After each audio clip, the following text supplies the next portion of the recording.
नमस्कार, national media news agency में आप सभी का बहुत बहुत स्वागत है। मैं हूं आपके साथ भावना। चलिए रुक करते हैं आज की तमाम ताजा खबरों की ओर। ये जो क्षेत्र में स्टोन क्रेशर स्थापित किए गए हैं, इनकी लगातार मॉनिटरिंग खनन विभाग के द्वारा की जाती है। और अभी बीच में जिलाधिकारी का एक आदेश आया था, जिसके क्रम में संयुक्त टीम के द्वारा इनका निरीक्षण किया जाना है और आगे उसकी तिथि तय होगी। सर, वहाँ पर जो फसलें हैं सर, गंदा पानी क्रेशर का लगातार निकल रहा है, फसलें भी सर कहीं ना कहीं बर्बाद हो रही है। तो सर कोई ऐसी व्यवस्था नहीं है ताकि वो गंदा पानी फसलों को बर्बाद ना करे। सर नहरों में छोड़ा जा रहा है।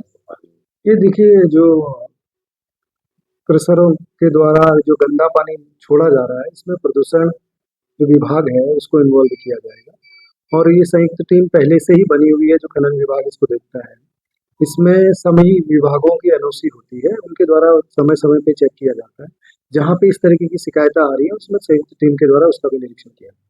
सर प्रदूषण विभाग तो एक किस्म से निष्क्रिय बना बैठा है, क्योंकि सर कोई एटीपी प्लांट वगैरह वहाँ पे और धूल के लिए, डस्ट के लिए कोई नियम फॉलो नहीं की जा रहे क्रेशर प्लांट पर। सर ये अभी आपके द्वारा पूछा गया था, तो इसमें यही हमारा कहना है कि जो संयुक्त टीम का गठन होगा, जिसमें पॉल्यूशन की टीम रहेगी, खनन की टीम रहेगी, जिला प्रशासन की टीम रहेगी, जिनमें मानकों का पालन किया जा रहा है नहीं, ये चेक किया जाएगा। और उसके साथ साथ जो उनके द्वारा वहाँ पे मटेरियल रखा गया है, उसको की पैमाइश वगैरह की जाएगी, जिसमें अगर कहीं अनियमितता पाई जाती है तो जो सुसंगत जो नियम कानून है उसके खिलाफ उनके खिलाफ कार्रवाई की जाएगी।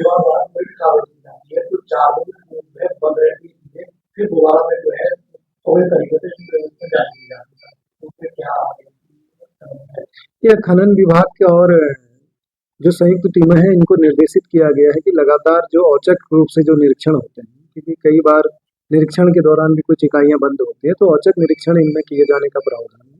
और जहाँ पे जैसे एक बार 4 दिन के लिए कार्रवाई चली, अगर बीच में रुकी, तो फिर जहाँ शिकायतें प्राप्त होंगी तो लगातार ये कार्रवाई जारी जितने भी स्टोन क्रेशर है, क्या इनके एनजीटी की एनओसी है, ये इसकी जांच की गई? एनजीटी कोर्ट है और कोर्ट कोई निर्णय देता है तो उसका अनुपालन किया।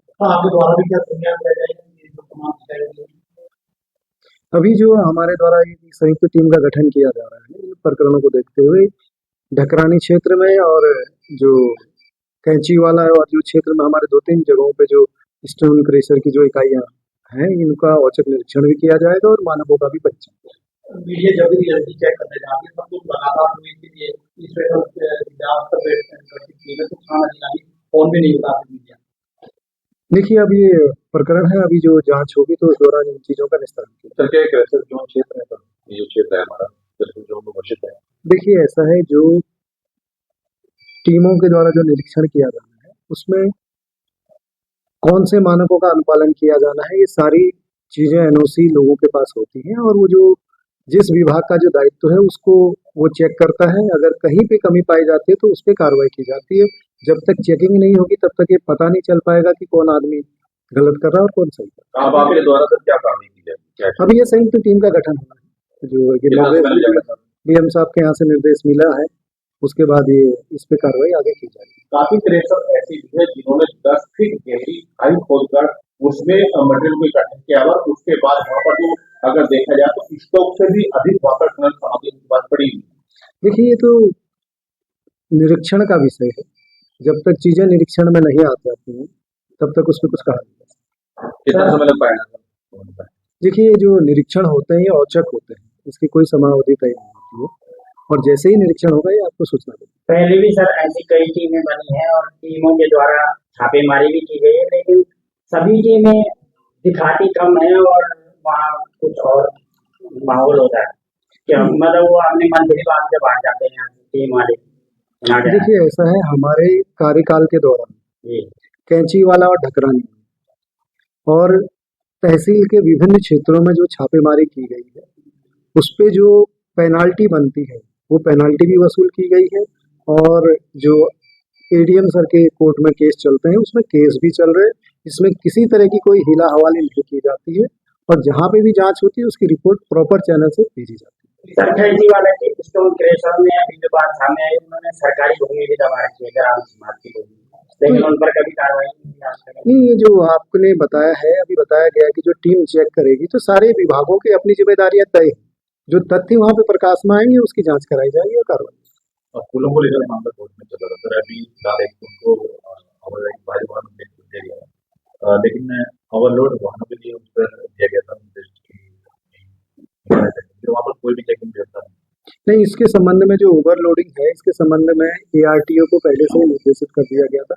अभी हमारे द्वारा जो पुलिस विभाग है, खनन विभाग है और RTO है और फॉरेस्ट 4 डिपार्टमेंट को ये निर्देशित किया गया है कि अपने अपने क्षेत्र अंतर्गत जो भी खनन की गतिविधियां चल रही हैं उन गतिविधियों पे नजर रखें और कहीं पे भी अगर कोई कमी पाई जाती है, किसी के द्वारा जानबूझ के उल्लंघन किया जाता है तो उस पर कार्रवाई अपने स्तर से करना भी सुनिश्चित करेंगे। और पुल पर तैनाती की जाएगी चेकिंग के लिए। ये अभी ARTO के द्वारा अपनी टीमों को यहाँ पे तैनात किया गया।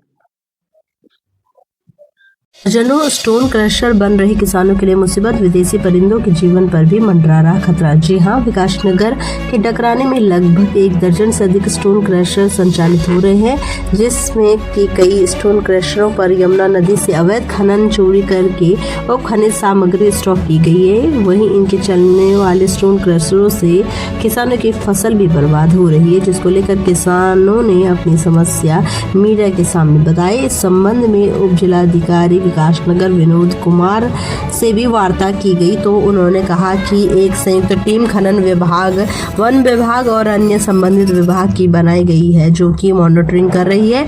आपको यह भी बता दें कि उच्च न्यायालय नैनीताल के द्वारा भी कुछ समय पूर्व शक्ति नहर के ऊपर बने पुल पर भारी मात्रा में ट्रकों की ओवरलोडिंग खनन सामग्री ले जाने पर रोक लगाई गई थी। उच्च न्यायालय के द्वारा इस समय भारी क्षमता से अधिक ओवरलोड ले जाने पर रोक लगाई हुई है, लेकिन खनन से भरे ओवरलोड ट्रक डंपर खुलेआम चल रहे हैं। आपको यह भी बता दें कि रामसर साइड आसन झील से 12 किलोमीटर की दूरी तक स्टोन क्रशर लगाए जाने पर रोक है, लेकिन यह स्टोन क्रशर आसन झील से लगभग 5 किलोमीटर की दूरी से लगाए गए हैं। इन स्टोन क्रशर की वजह से विदेशी परिंदों के जीवन पर भी खतरा मंडरा रहा है। अब पहले के मुताबिक कम विदेशी परिंदे दिखने को मिल रहे हैं।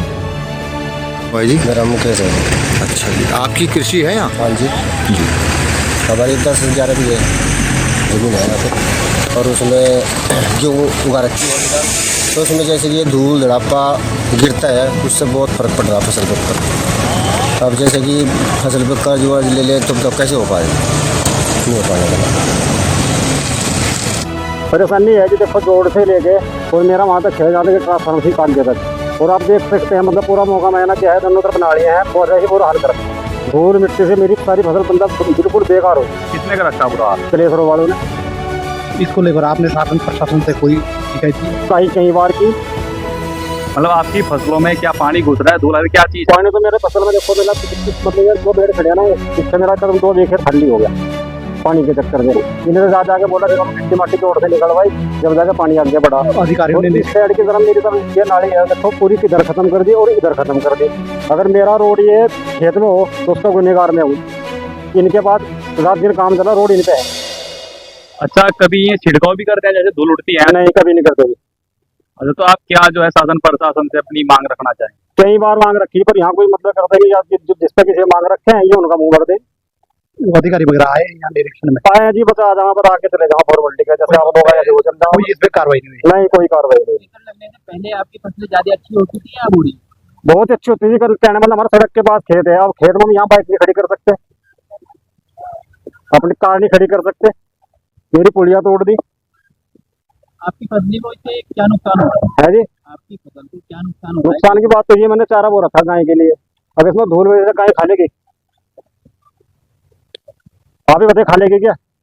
नहीं खा सकती, तो हम मिट्टी खा लेंगे जब वो नहीं ध्यान। अच्छा हुआ बीमारी वगैरह किसी प्रकार की? है जी, बीमारी वगैरह लोगों को दिक्कत किसी प्रकार की? दिक्कत तो ये रात दिन आपको ट्रैक्टर चल रहे हैं, पानी छिड़कने में धूल मिट्टी घरों में भी घुस रही है, अलग में भी घुस रही है, बाजार सांसों में भी घुस रही है। परेशान तो यही है, जानवर भी परेशान है, जानवर बीमारियां फैल रही है। सड़क पे जो सड़क ना जानवर बन रहे तो वो बीमार तो होंगे धूल मिट्टी से, जो घर में बढ़ रही है।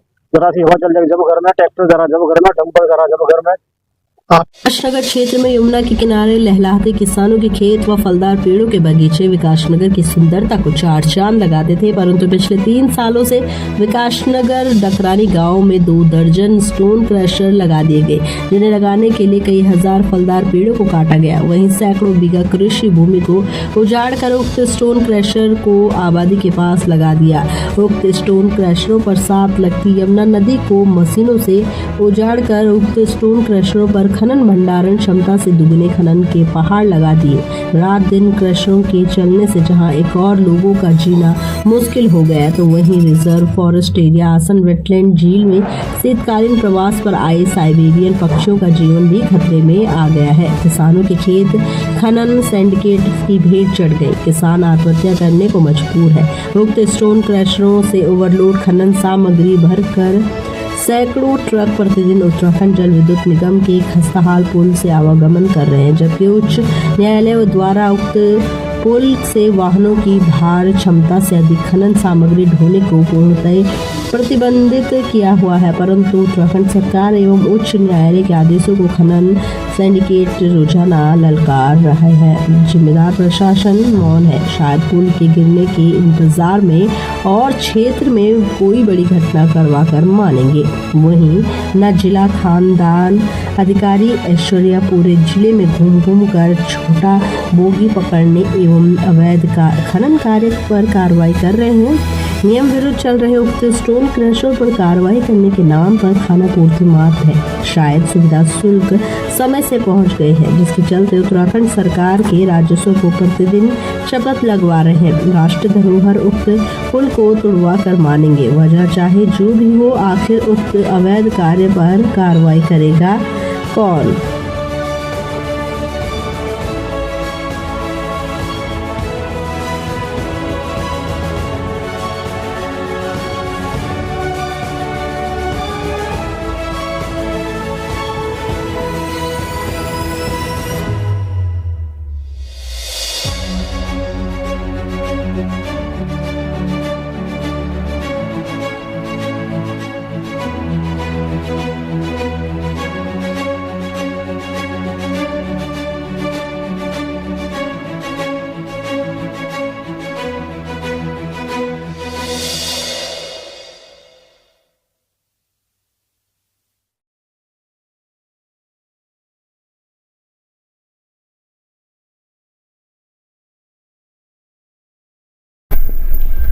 देहरादून से इस वक्त की बड़ी और बेहद गंभीर खबर सामने आ रही है।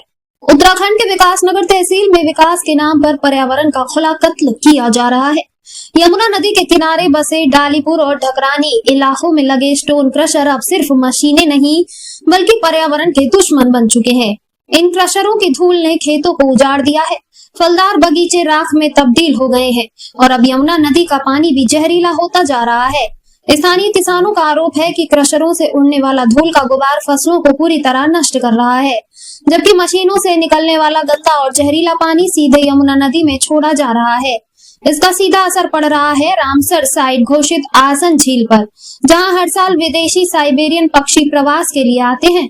सबसे चौंकाने वाली बात यह है कि गणपति स्टोन क्रशर उत्तराखंड जल विद्युत निगम की ढकरानी आवासीय कॉलोनी से महज कुछ कदम की दूरी पर दिन रात धड़ल्ले से चल रहा है। मशीनों की गड़गड़ाहट, धूल का कहर और बुजुर्गों, बीमारों, बच्चों की जिंदगी नरक बना चुका है। स्थानीय निवासी बताते हैं कि बच्चे रात भर सो नहीं पाते और स्कूल जाना तक मुश्किल हो गया है। यही नहीं, सैकड़ों ट्रक खनन सामग्री लेकर प्रतिबंधित आसन झील क्षेत्र से रोज गुजर रहे हैं, जिससे झील का पूरा पारिस्थितिकी तंत्र खतरे में है। पर्यावरण विशेषज्ञ साफ कह रहे हैं, अगर अभी भी कार्यवाही नहीं हुई तो न सिर्फ जैव विविधता खत्म होगी बल्कि किसानों की स्थानीय अर्थव्यवस्था भी पूरी तरह तबाह हो जाएगी। अब सवाल सीधे सीधे प्रशासन से है, क्या रामसर साइट सिर्फ कागजों में सुरक्षित है? क्या पर्यावरण कानून सिर्फ आम लोगों के लिए है? और क्या स्टोन क्रशर माफिया कानून से ऊपर है? कर रहे हैं अवैध स्टोन क्रशर पर तत्काल रोक, भारी जुर्माना और कानूनी कार्यवाही, अवैध कटान और भूमि दोहन पर पूर्ण प्रतिबंध और आसन झील व यमुना नदी की सख्त सुरक्षा। क्योंकि अगर अब भी आंखें मूंदी गईं तो आने वाली पीढ़ियों को न यमुना मिलेगी, न झील और न ही सांस लेने लायक हवा। देहरादून से इस वक्त की बड़ी खबर।